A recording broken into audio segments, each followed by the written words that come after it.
At Christmas dinner, my son announced, "You are a burden. We want to live without you." I sat there dumbfounded, looking at the festive table, where the burnt chicken was still smoking.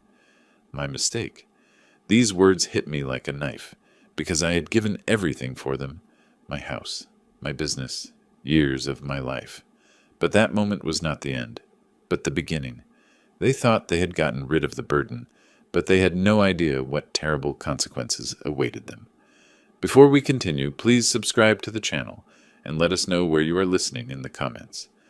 I should have known something was wrong when Haley barely looked up from her phone as I entered the kitchen. Christmas music drifted from the living room. Silent Night, playing softly through the speakers I'd bought them last year. The dining room table gleamed with her grandmother's china, red and gold ornaments catching the light from the chandelier. Everything looked perfect. Too perfect. "Need help with anything?" I asked, rolling up my sleeves. The kitchen smelled like cinnamon and sage, holiday spices that usually made me feel at home. Today they felt foreign. "Just keep an eye on the chicken," Haley muttered without looking at me. "Timer goes off in 20 minutes. I nodded, grateful for something useful to do. The last few months had been difficult, walking on eggshells, trying to stay out of their way in the house I'd helped them buy. But this was Christmas, family time. Surely things would be different today. The timer's shrill cry jolted me from my thoughts. I'd been watching the snow fall outside, remembering other Christmases when Logan was small, when he'd burst into the kitchen asking if Santa had come yet. When I opened the oven door, black smoke billowed out like a warning. "Oh no! Oh no!" I grabbed the pan, but it was too late. The chicken lay there, blackened and ruined, looking like something from a disaster movie. The smoke detector began its piercing wail. "Kenneth!" Haley's voice cut through the chaos. "What did you do?" "I'm sorry. I fumbled with the smoking pan, trying to salvage something, anything. Maybe we can cut off the burnt parts?" Her face went cold. Not angry, cold. "Great. Just great." Logan appeared in the doorway, his expression shifting from curiosity to disgust in seconds. "Seriously? You burned Christmas dinner?" "I can fix this," I said, my voice cracking. "I'll go buy another chicken, or we can order something." "Don't." Logan's voice was flat. "Just don't." We sat at the beautiful table anyway, the charred remains of the chicken like a centerpiece of failure. I kept apologizing, trying to make jokes about my cooking skills, but the silence grew thicker with each passing minute. Haley picked at her mashed potatoes. Logan stared at his plate like it personally offended him. "This burned chicken," Logan said finally, his voice carrying the weight of something much bigger than ruined meat, "is just the last straw." My fork trembled in my hand. "Logan, You've become a burden to us, Kenneth." The words hit me like physical blows. "We want to live without you." The room seemed to tilt. Christmas music still played in the background. Joy to the world. But the words felt like mockery. I looked at Haley, hoping for some sign of disagreement, but she nodded along with his statement. "That's right," she said, her voice steady as ice. "We need our space, our privacy. We're adults, and we shouldn't have to take care of you." Take care of me? I'd sold my business, my house, given them everything so they could have this perfect life. And now I was the burden? "I don't understand," I whispered, my voice barely audible above the cheerful carols. I thought we were family." Logan's laugh was bitter. "Family doesn't mean we have to sacrifice our happiness for yours." I sat there, fork suspended halfway to my mouth, watching them eat as if they'd just discussed the weather. The Christmas tree lights twinkled in the next room, all those gifts underneath wrapped in shiny paper and ribbons. I'd bought most of them. The burnt chicken grew cold on my plate as Silent Night played again, the holy words floating through air thick with betrayal. I found myself in my room without remembering how I got there. The house had gone quiet, except for the muffled sounds of dishes clinking downstairs. Logan and Haley were cleaning up, their voices low and casual, as if they hadn't just shattered my world over dinner. On my nightstand sat a framed photo from 3 years ago, Logan's housewarming party. We were all smiling, arms around each other, champagne glasses raised. I looked so proud in that picture, so certain I'd made the right choice. The man in that photo had no idea what was coming. I'd built Watson Construction from nothing. spent 40 years turning it into something substantial. When Logan called that spring day in 2021, voice tight with frustration about housing prices, I didn't hesitate. Not for a second. "Dad, we found the perfect house," he'd said, "but the market's insane. We need 450, and we're short by 200,000. I remember sitting in my office looking at the company logo on the wall. Watson Construction, established 1981. Built to last. Built to provide. I'd called my lawyer that afternoon. "You're sure about this?" Jim had asked, reviewing the sale documents. "This is your life's work, Kenneth." "My son is my life's work," I'd replied. Those first months living with them had been good. Logan would ask my opinion about home improvements, and I'd feel useful again. Haley would invite me to help with grocery shopping, and we'd laugh about Logan's terrible eating habits. I had a purpose, a place. But slowly, things shifted. My suggestions became interruptions. My stories became boring rambles. My presence became inconvenient. "Kenneth, we're having friends over tonight," Haley would say, not quite looking at me. "Maybe you could find something to do." I started eating breakfast at 6 instead of 7 before they came downstairs. I'd take long walks around the neighborhood, killing time until I felt safe to come home. I'd developed a whole routine designed to make myself invisible in the house I'd helped buy. The photo seemed to mock me now. That confident man who'd sold everything to help his son. What would he think of me now, hiding in my room like an unwanted guest? I could hear them talking downstairs, their voices mixing with the sound of running water. Were they discussing me? Planning their next move? Or had they already forgotten about the scene at dinner, moving on with their lives while I sat up here, drowning in memories? I picked up another photo. Logan as a boy, maybe 8 years old, wearing a hard hat at one of my construction sites. He'd been so proud to be there, so excited to help Daddy build houses. Where had that little boy gone? The house creaked around me, settling into the night. I checked the clock. 11:47 p.m. Christmas was officially over. I should try to sleep, hope that tomorrow would bring an apology, some explanation, some way to fix this. But as I lay down, still in my Christmas sweater, I heard something that made my chest tighten. Laughter. Logan and Haley were laughing about something downstairs, their voices light and carefree. The sound drifted up through the floorboards like a knife, cutting through any hope I'd managed to hold on to. They weren't worried about me. They weren't sorry. They were relieved. I woke up with Christmas morning optimism clinging to me like a stubborn dream. Maybe yesterday had been a nightmare brought on by too much wine and holiday stress. Maybe Logan had just been having a bad day and we could talk it through like adults. I made coffee the way I always did, strong, with just a touch of cream. The kitchen felt peaceful in the early morning light, snow still falling outside the window. I set 3 places at the table, arranged the newspaper beside my cup, and tried to pretend my hands weren't shaking. The coffee tasted bitter, but I forced myself to drink it. Normal routine, normal morning. Everything could still be normal. Logan's footsteps on the stairs made my heart race. This was it, the moment he'd apologize, explain that he'd been overwhelmed, that he didn't mean what he said. I arranged my face into what I hoped was a welcoming smile. He appeared in the doorway, hair messy from sleep, wearing the pajamas I'd bought him for Christmas. For a split second, I saw the little boy who used to run to me for protection during thunderstorms. Then his face hardened, and that boy disappeared forever. "Why are you still here?" His voice was flat, matter-of-fact, like he was asking about the weather. I thought I made myself clear last night. The words hit me like ice water. No good morning, no acknowledgement of the previous night's harshness, just this cold, casual cruelty. "Logan, I struggled to find words. I thought maybe we could talk, work things out. There's nothing to work out." He moved to the coffee maker, deliberately turning his back to me. "I told you how we feel." Haley appeared behind him, her hair perfectly styled despite the early hour. She took one look at the 3-place settings and let out a small, bitter laugh. "Some people really don't take hints, do they?" she said to Logan, as if I wasn't sitting right there. "I guess we need to be more direct." "More direct?" I stood up, my chair scraping against the floor. "You told me I was a burden and you wanted to live without me. How much more direct can you get?" "Then why are you still here?" Logan's question was delivered with surgical precision. Why are you making this harder than it needs to be?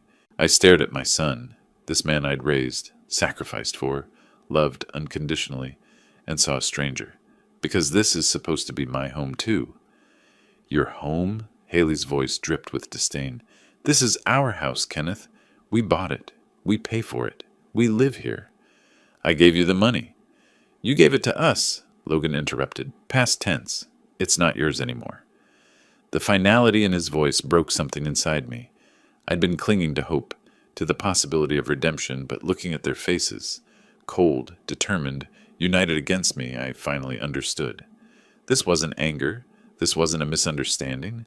This was a decision they'd made together, carefully and deliberately. I see, I said quietly. I'll pack my things. Neither of them tried to stop me as I walked to my room. My suitcase sat in the closet, dusty from 3 years of disuse. I filled it methodically. Clothes, toiletries, my father's watch, a few photos, my entire life reduced to one bag. At the front door, I paused for one last look at the house I'd helped buy.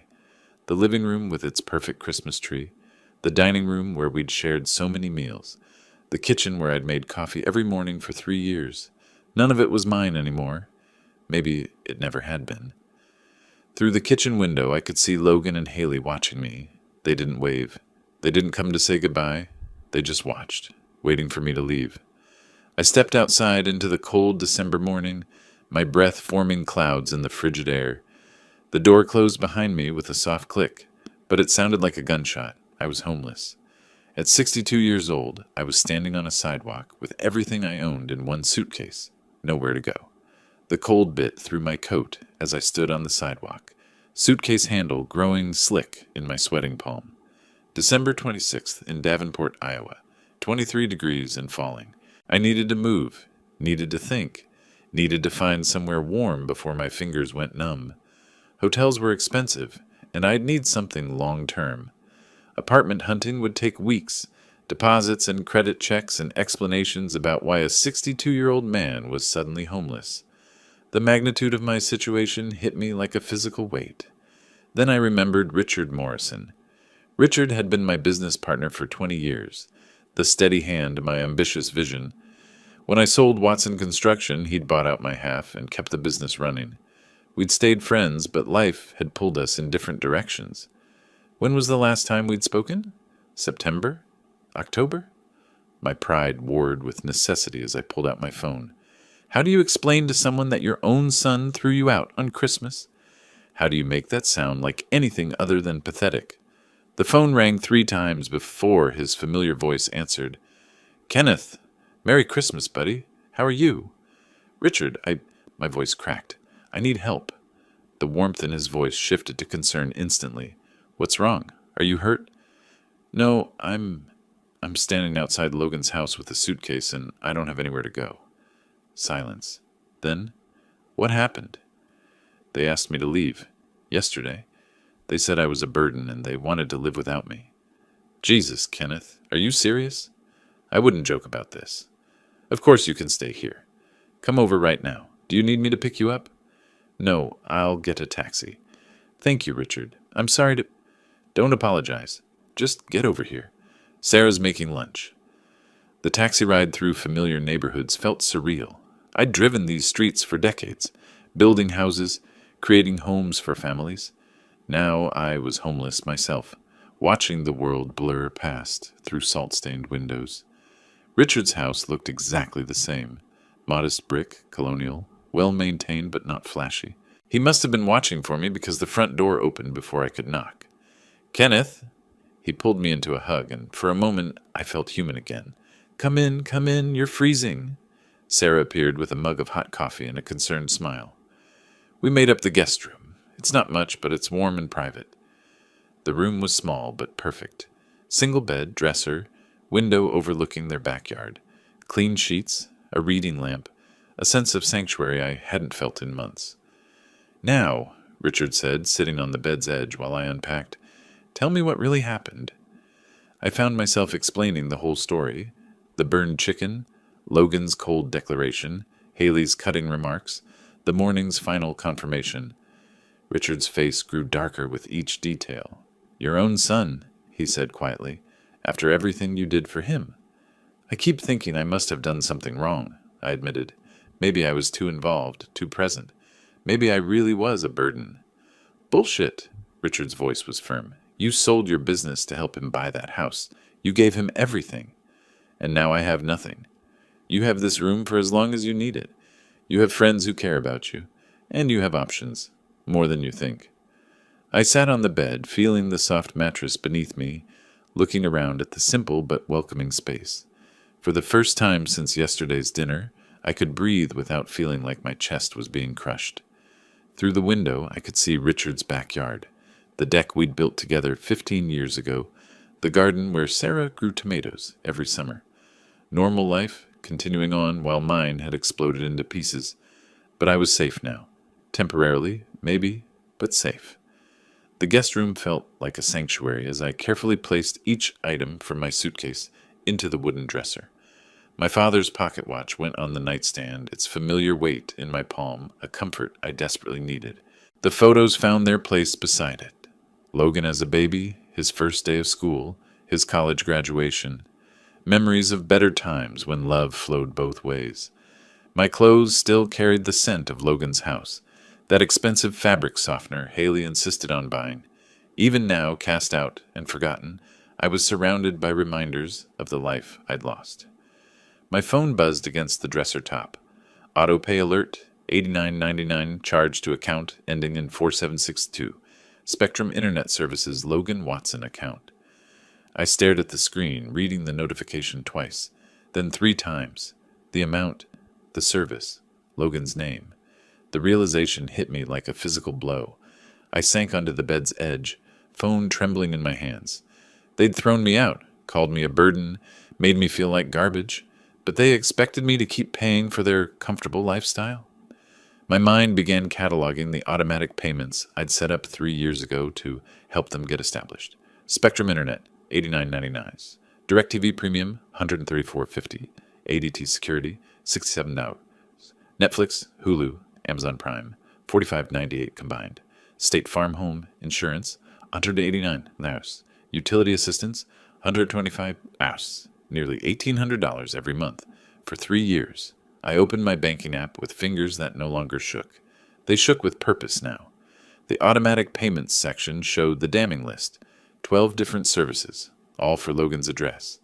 All draining my account monthly while I lived as an unwanted guest in my own son's home. Independence, I whispered to the empty room. They want independence. I started with the internet. Spectrum's website made cancellation surprisingly easy once you found the right buttons. Reason for canceling? I selected moving and typed, no longer residing at service address. Confirmation email. Your Spectrum Internet service will be disconnected on January 2nd, 2025. Next, DirecTV, the premium package with every sports channel and movie network Haley could want. Cancel. ADT Security, the system that made them feel safe in their perfect home. Cancel. One by one, I systematically dismantled the financial foundation of their comfortable life. Each cancellation felt like reclaiming a piece of my dignity, my self-respect, my power. The streaming services, home insurance, utility assistance, confirmation emails flooded my inbox like a digital avalanche of justice. My phone showed the final tally, $1,969.47 in monthly obligations canceled. Effective dates ranging from immediate to 2 weeks out, depending on each company's policies. I sat there holding my phone, surrounded by confirmation emails, feeling something I hadn't experienced since Christmas dinner. Control. Kenneth? Richard's voice called from downstairs. Lunch is ready. I looked at my reflection in the guest room mirror. For the first time in a week, I saw something other than a broken old man. I saw someone who'd just taken the first step toward teaching a very important lesson about appreciation. Richard's dining room felt warm and welcoming, family photos covering the walls, a table that showed the gentle wear of years of shared meals. Martha had prepared tomato soup and grilled cheese sandwiches, comfort food that made my chest tighten with gratitude. You look different, Richard observed, spooning soup into bowls. More centered, maybe? I made some financial adjustments upstairs, I said carefully. Martha passed me a sandwich. Sometimes taking control of what we can control helps us feel human again. Richard studied my face. Speaking of taking control, you remind me of Tom Bradley. Remember Tom? We worked together on that strip mall project 2 years back. I nodded. Tom had been a decent carpenter, quiet but reliable. Tom went through something similar with his daughter, Richard continued, settling into his chair. He'd helped her buy a condo downtown, moved in to help with expenses. 34 years old, and she treated him like hired help. What happened? I asked, though something in Richard's tone suggested this story had a purpose. Well, Richard's eyes took on a storytelling gleam. Tom was covering $800 a month toward her mortgage, plus groceries, utilities, her car insurance, the whole 9 yards. She and her boyfriend acted like he was this burden who cluttered up their space. Martha shook her head.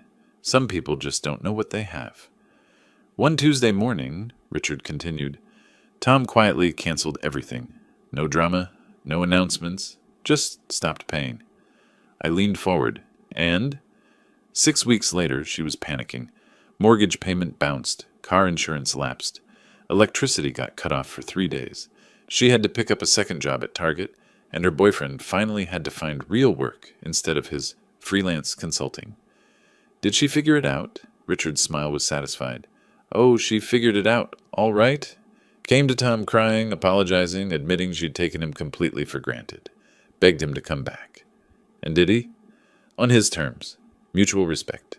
Shared household decisions. Appreciation instead of attitude. Richard took a bite of sandwich. Tom's living there now, happier than he's been in years. My heart was racing. How long did it take before she realized? The mortgage payment was the wake-up call. But Tom said the really eye-opening moment was when her fancy internet got cut off and she couldn't work from home anymore. Martha refilled my soup bowl. Sometimes people need to experience consequences before they can appreciate what they had. Richard was watching me carefully. Kenneth, what exactly did you do upstairs? I found myself actually grinning for the first time since Christmas. I canceled about $1,800 worth of monthly services I was paying for Logan's house. Attaboy! Richard's approval felt like sunshine. How long before things start getting uncomfortable for them? Internet cuts off January 2nd. Security system probably stops working around the same time. The insurance cancellation takes 30 days, but the rest? I calculated quickly. 2 weeks, maybe less. Martha looked concerned. You're not being cruel, are you? I'm being educational, I said. They wanted to live without me. I'm simply honoring their request. Richard stood up, energized. This calls for a strategy session. Want to take a walk? I think better when I'm moving. The afternoon light was already fading as we prepared to head outside, but I felt more alert and purposeful than I had in months. I had a plan now. Better yet, I had proof that my plan could work. One thing Tom told me, Richard said, pulling on his coat, was that patience was key. Let them figure out the problems on their own. Don't explain. Don't warn them. Just let natural consequences do the teaching. I zipped up my jacket, feeling the weight of my phone in my pocket. My phone filled with cancellation confirmations. I can be very patient when I need to be. The cold January air bit at our faces as we walked through Richard's neighborhood, our breath forming small clouds in the frigid evening. This was the kind of working-class area where I'd built dozens of homes during my construction years. Modest houses with careful landscaping, where people took pride in what they had. Tell me about their finances, Richard said as we passed a brick colonial I'd helped to build in 1994. The real numbers. I'd been thinking about this all week. Logan makes $52,000 a year managing logistics for a freight company. Decent job, but nothing spectacular. Haley works part-time at some upscale salon. Maybe $18,000 on a good year, but it's inconsistent. So roughly $70,000 combined, Richard calculated. What are their fixed expenses? Mortgage is $1,950 a month. 2 car payments total about $650. Credit cards, probably $400 minimum payments, knowing Haley's shopping habits. I paused at a corner, looking down the street where 3 of my old houses stood. Without my $1,800 monthly contribution, they're short $800 to $1,000 every month. Richard whistled low. They've been living beyond their means, counting on you to bridge the gap. The thing is, I said as we turned onto Maple Street, I don't think they even realize how much I was covering. Logan probably sees those bills as just getting paid somehow. He never had to think about where the money came from, which means they have no idea what's about to hit them. We walked past a house where I'd installed custom cabinets 20 years ago. Mrs. Chen still lived there, her living room light warm against the winter darkness. Normal people living normal lives, appreciating what they had. Walk me through the timeline, Richard said. Internet cuts off January 2nd. That's next Thursday. 10-day grace period ended yesterday, so they'll wake up disconnected. Security system probably goes dark the same day. Streaming services. I checked my phone. Those end tonight at midnight. How long before they call you? Logan will call as soon as the internet goes down. He works from home Fridays, and he'll panic when he can't log in. I felt a grim satisfaction imagining his confusion. Haley will lose her mind when Netflix stops working. Richard chuckled. And you know all their account information? I set everything up 3 years ago. Account numbers, billing cycles, service providers. I know their digital life better than they do. We'd walked a complete circuit around the neighborhood, past houses that represented decades of my work, my contribution to this community. Each one reminded me that I'd built something worthwhile, that I had value beyond what Logan and Haley chose to see. Kenneth, Richard said as we approached his front porch, what you're doing isn't cruel. You're teaching them the difference between independence and dependence. I keep telling myself that. It's true. They demanded independence while remaining completely dependent on your financial support. That's not independence. That's having your cake and eating it too. The porch light cast a warm glow as we climbed the steps. I felt calmer than I had in months, clearer about my purpose. This wasn't about revenge. It was about education, about consequences, about respect. My phone rang just as Richard reached for the front door. Logan's name appeared on the screen. I looked at Richard, who raised an eyebrow. It's only been a week. Services aren't cut off yet. Maybe he's calling to apologize, I said, though I didn't believe it. Or maybe he's calling because something else went wrong and he needs Daddy to fix it. I stared at the phone, its persistent ringing cutting through the quiet evening. For 3 years, I'd answered every call, rushed to solve every problem, provided it for every need. Tonight, I let it ring. The voicemail notification appeared moments later. I turned the phone face down and followed Richard inside. That, Richard said with approval, was the right choice. But I could already feel the phone buzzing again. Logan wasn't giving up easily. 1 week later, I sat at Richard's kitchen table with my morning coffee and the Davenport Times, feeling more peaceful than I had in months. The past 7 days had passed quietly. No crisis calls from Logan, no dramatic emergencies requiring my immediate attention, just silence from the house I'd helped buy and the son I'd helped raise. The automatic payment cancellations had all processed. Service disruptions should be starting any day now. At 9:47 a.m., my phone shattered the morning calm. Logan's name on the screen made my pulse quicken, but I kept my voice steady. Hello, Logan. Dad, thank God. His voice was tight with frustration. Our internet's down, completely dead. I called Spectrum, and they're saying something about canceled service, but that's impossible because it's supposed to be automatic payment. I took a slow sip of coffee. I canceled the automatic payment last week. Silence. Then, you what? I'm no longer paying for services at a house where I'm not welcome. You said you wanted to live without me. This is what that looks like. But you can't just... Logan's voice cracked with genuine confusion.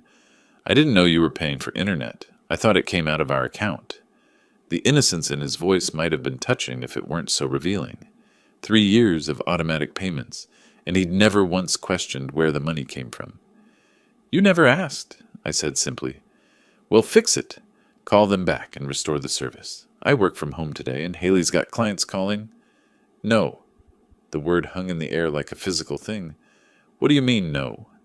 I mean, I'm not paying for your internet anymore. You're adults who wanted independence. I'm giving you exactly what you asked for.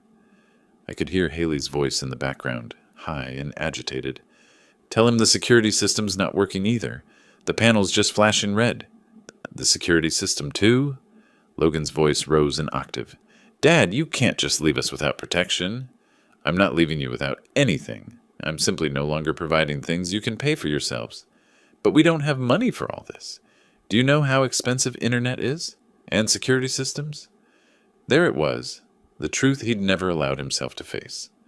Then perhaps, I said calmly, you should have thought about that before you decided I was a burden. Haley grabbed the phone. I could hear the handoff, the fumbling, then her sharp voice. Kenneth, this is ridiculous. You can't just cut off essential services. I can, and I have. What else did you cancel? Her voice was getting shriller. What else are you holding hostage? I'm not holding anything hostage, Haley. I've simply stopped paying for services in a home where I don't live anymore. But you have to understand our situation. Logan's salary doesn't cover everything, and my work is seasonal. Then you have a problem to solve. Logan took the phone back. Look, Dad, maybe we can work something out. Maybe if you move back in, we could discuss ground rules.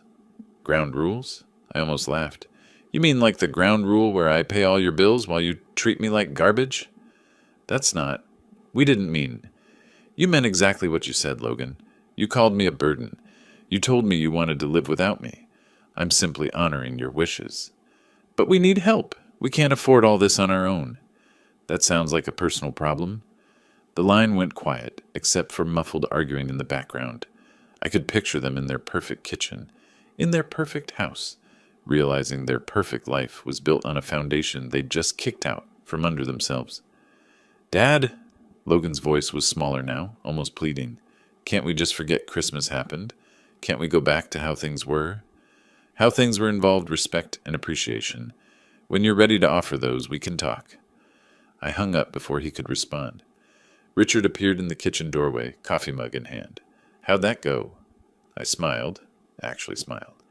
Phase 1 is complete. My phone immediately started ringing again. Logan's name flashed on the screen, insistent and demanding. I turned the phone face down and took another sip of coffee. He'll figure it out eventually. Or he won't, Richard said, settling into the chair across from me. Either way, that's his choice to make. The phone buzzed twice more, then fell silent. In the quiet kitchen, surrounded by the normal sounds of a normal morning, I felt something I hadn't experienced in 3 years. I felt respected. 2 weeks later, I was helping Martha plan her grocery list when my phone rang for the 4th time this week. Logan's name flashed on the screen, persistent as always. I'd been ignoring most of his calls, but Richard looked up from his crossword puzzle and nodded toward the phone. Might as well hear what he has to say. Richard suggested, Knowledge is power. I answered on the 5th ring. Hello, Logan. Dad, finally. His voice carried a mixture of relief and frustration. Look, this has gone far enough. Haley's been crying for 3 days straight. You're destroying our anniversary month, and she's talking about postponing our celebration dinner because we can't afford it anymore. Your anniversary is your responsibility to plan and fund. But we can't. Don't you understand? The cable got cut off right in the middle of playoff season. The security system's been down for 2 weeks, and Haley's scared to be home alone. We've got warning notices from the electric company, the water department. I listened to the desperation in his voice, noting how he still framed everything as my problem to solve. None of that changes what you said to me on Christmas, I replied calmly. For God's sake, Dad, that was just... We were stressed. You burned dinner, and we overreacted. Can't you just let it go? Can you unburn that chicken? Can you take back calling me a burden? Logan's voice cracked. Look, maybe we can work something out. Maybe we were too hasty. You could move back in, and we could establish some ground rules. Whose ground rules? Yours or mine? Well, obviously, we'd discuss... it's still our house. Through the kitchen window, I saw a car pulling into Richard's driveway. A familiar car. Logan, I said slowly, are you calling me from outside Richard's house right now? Silence, then the sound of a car door slamming. We just want to talk, Dad, face to face. The doorbell rang. Richard raised an eyebrow and headed toward the front door, but I gestured for him to wait. So you thought you'd ambush me? It's not an ambush. We just need to resolve this before we lose everything. I hung up and walked to the front door, Richard beside me. Through the peephole, I could see Logan and Haley standing on the porch, both looking haggard in the cold February air. I opened the door. Haley immediately started crying. Theatrical, calculated tears that might have worked 3 months ago. Kenneth, please, you're tearing our family apart. Our family was torn apart on Christmas, I said evenly. I'm simply accepting the new reality you created. Logan stepped forward, his face flushed with anger and cold. This is ridiculous, Dad. Stop this vindictive nonsense and help us fix our situation. Vindictive? I felt Richard step closer behind me, a solid presence of support. Logan, you told me I was a burden. You told me you wanted to live without me. I'm giving you exactly what you asked for. But we didn't mean financially. We just meant you wanted all the benefits of my support without having to treat me with basic human dignity. Haley's tears intensified. We're going to lose our house. Don't you care about that? I care about the house I helped you buy, but it stopped being my concern when you made it clear I wasn't welcome in it. Richard cleared his throat. Folks, it's 20 degrees out here. If you want to continue this conversation, you're welcome to come inside where it's warm. Logan's jaw tightened. We don't need charity from strangers. Richard isn't a stranger, I said. He's a friend who treats me with respect. You might want to learn from his example. Haley looked between Logan and me, her calculated tears giving way to genuine frustration. What do you want from us? What will it take? An apology would be a start, a real one, acknowledgement of how you treated me, and a commitment to change. Fine, Logan exploded. I'm sorry, okay? Now will you help us? That's not an apology, Logan. That's a transaction. They stood there in the cold, realizing their manipulation tactics weren't working. Logan's entitled anger, Haley's crocodile tears, their attempted ambush, none of it was moving me. This conversation is over, Logan said finally. Come on, Haley. They turned and walked back to their car, Logan's arm around Haley's shoulders in a show of unity that felt rehearsed. As they reached their vehicle, I noticed something white tucked under the windshield wiper, something they hadn't seen yet, a foreclosure notice. I said nothing as they drove away, their crisis accelerating beyond what they even realized yet. Richard closed the door behind us. That went about as expected. Better, I said, watching their taillights disappear down the street. They're running out of options faster than they know. 3 weeks later, I was enjoying my morning coffee in the financial section of the newspaper when an unknown local number appeared on my phone. I'd learned to be cautious. Logan and Haley had started using different phones after I stopped answering Logan's regular number. Kenneth Watson, I answered carefully. Kenneth, thank God. Haley's voice was tight with panic, none of her usual calculated sweetness. It's me. I'm calling from work because we... Take a breath, Haley. What's wrong? Everything's wrong. Her voice cracked with genuine distress. We got the foreclosure papers. Official ones. The bank wants $3,400 in missed payments within 30 days, or they're taking the house. I felt a pang of something, not quite sympathy, but recognition of how serious this had become. I see. And Logan, she took a shuddering breath. Logan lost his job last week. They said he'd become unreliable, argumentative with coworkers. His unemployment barely covers groceries. Now I understood the desperation in her voice. This wasn't manipulation anymore. This was genuine panic. That's unfortunate, I said quietly. Kenneth, please. I know things got said, but we're going to lose everything. Our home, our security, our future. Logan's been applying everywhere, but with that reference from his old job. What exactly are you asking me, Haley? Help us. Save the house. We'll give you the master bedroom. I'll cook your favorite meals every night. You can make all the household decisions, whatever you want. For a moment, I felt the old instinct to rush in and fix everything, but Tom Bradley's story echoed in my mind, along with Richard's wisdom about consequences and respect. Here's what I need, I said slowly. A genuine apology from Logan. Not I'm sorry, or I'm sorry you felt that way. A real acknowledgement of what he said and how he treated me. Okay, yes, he can do that. I need a written agreement about how I'll be treated in that house, as an equal family member, not as a burden or a guest. Yes, absolutely. I need complete financial transparency. I want to see your budget, your debts, your income. If I'm contributing to this household, I have a say in how money gets spent. Silence on the other end. Then, Kenneth, that seems Invasive. Invasive? I almost laughed. Haley, you're asking me to save your house. I think I'm entitled to know where my money would be going. But our privacy? Your privacy was forfeit when you decided to treat me like garbage while expecting me to fund your lifestyle. I could hear her breathing heavily, wrestling with the reality that she couldn't have it both ways anymore. And there would be a probationary period, I continued. I help with this immediate crisis, but future support depends on how you both behave. One more incident like Christmas, and I'm done permanently. Those terms are really controlling, Kenneth. Those terms are respectful, which is more than I got from either of you. But we don't have time for negotiations. The foreclosure deadline is in 4 weeks. Then you'd better start working on that apology. The line went quiet, except for the sound of salon noise in the background. Hair dryers, conversation, normal life continuing while Haley's world crumbled. You know what the neighbors are saying, she said suddenly, her voice bitter. Mrs. Patterson asked why the security company truck hasn't been around. The Hendersons noticed our lawn service stopped coming. Everyone can see Logan's car in the driveway all day because he doesn't have a job to go to. Embarrassing, I agreed.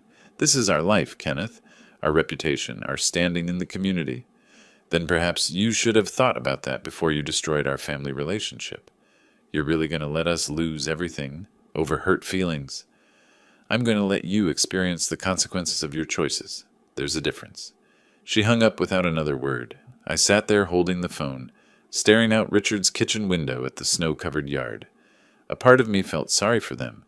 I'd never intended for Logan to lose his job, but a larger part recognized this as exactly what they needed, a clear understanding of how the real world works when you don't have someone else covering your mistakes.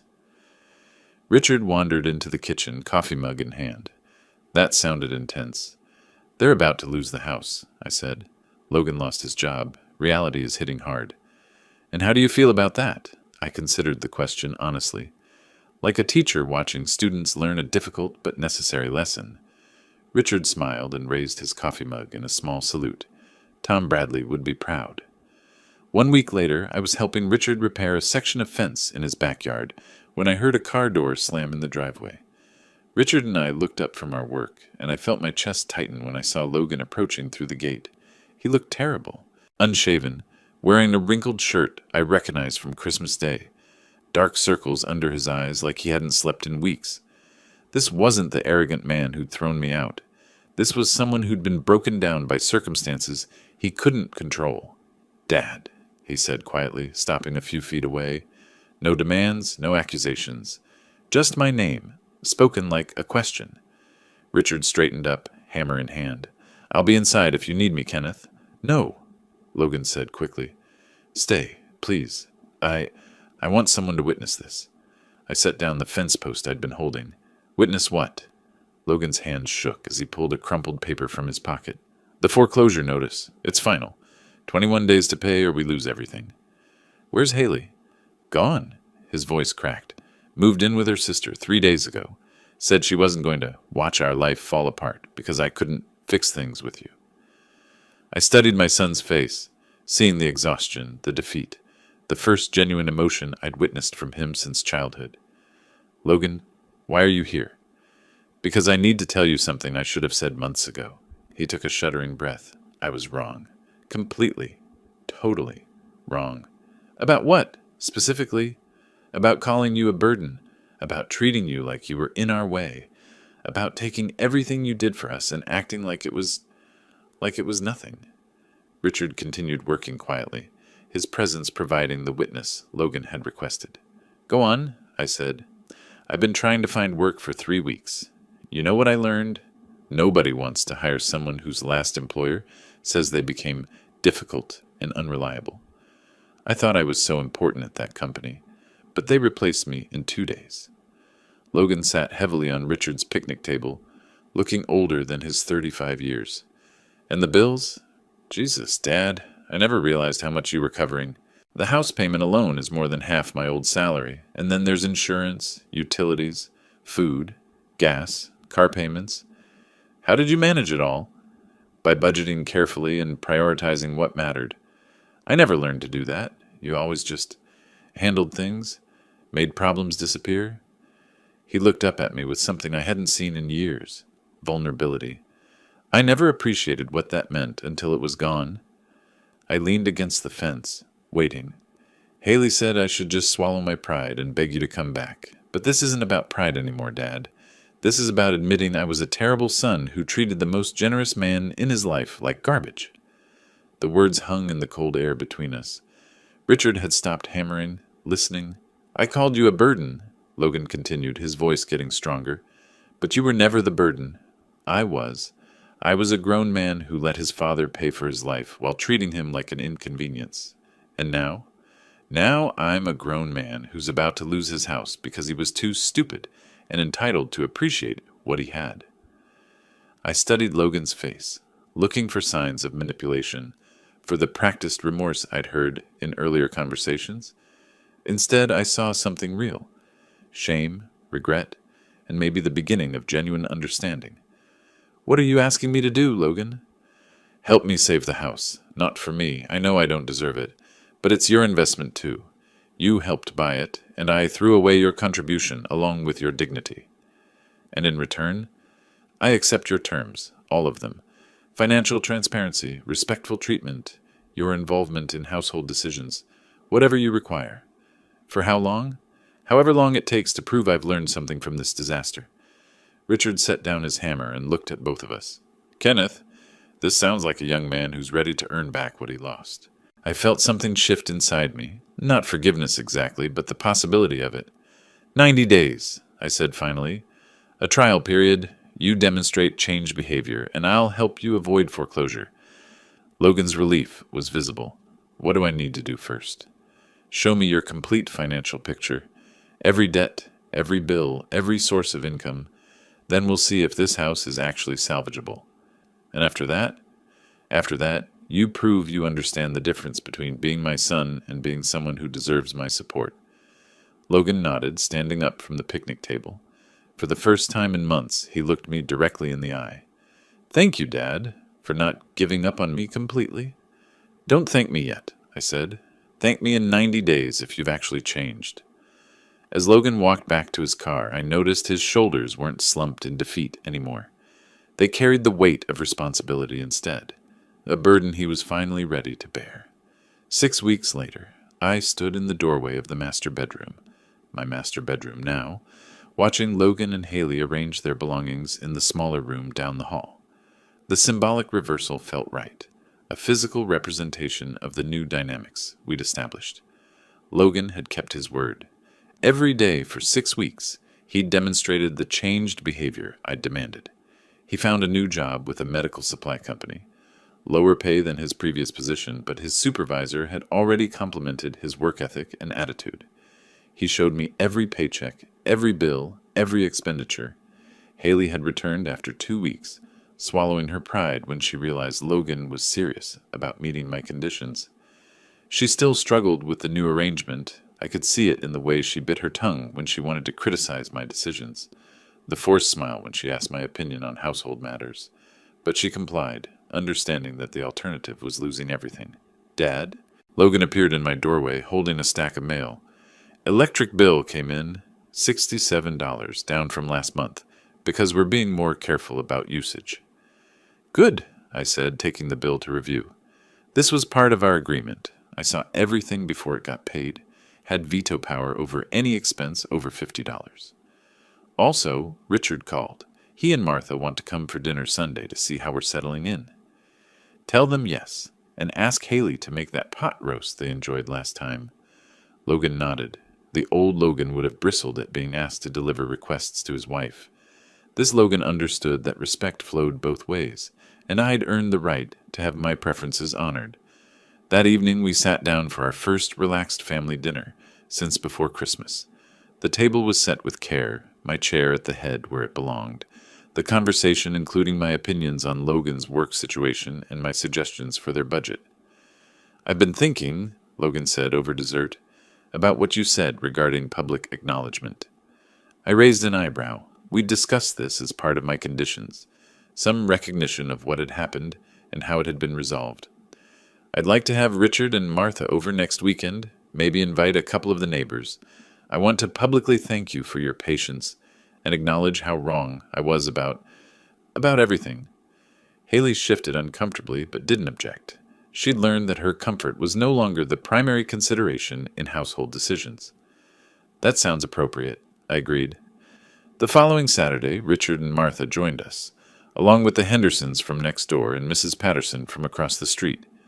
Logan had prepared remarks, but when the moment came, he spoke from the heart. I asked you all here because I need to publicly acknowledge something, he began, standing in our living room with a steadiness I hadn't seen from him in years. 3 months ago, I treated my father terribly. I took his generosity for granted and repaid his sacrifices with cruelty and disrespect.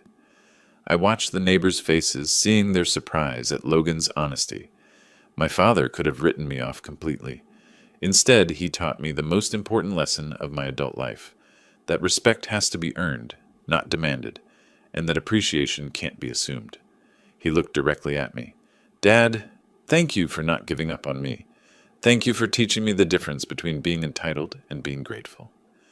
The room was quiet for a moment. Then Richard started clapping, and the others joined in. Mrs. Patterson wiped her eyes with a tissue.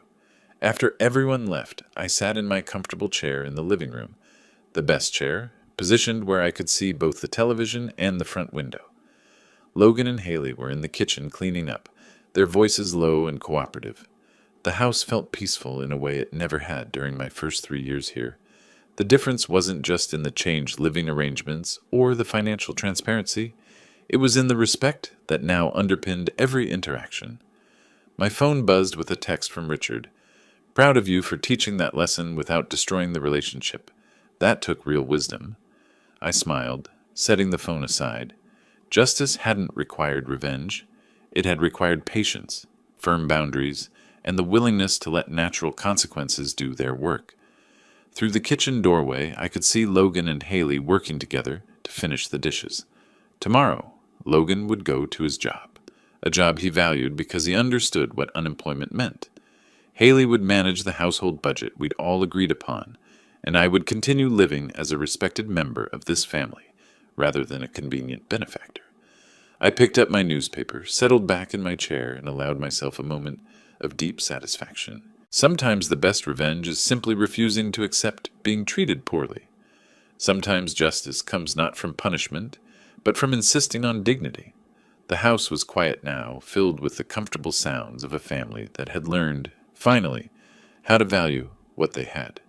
And that was worth more than any revenge I could have planned. If you liked this story, please like this video, subscribe to the channel, and share your impressions of this story in the comments. To listen to the next story, click on the box on the left. Thank you for watching.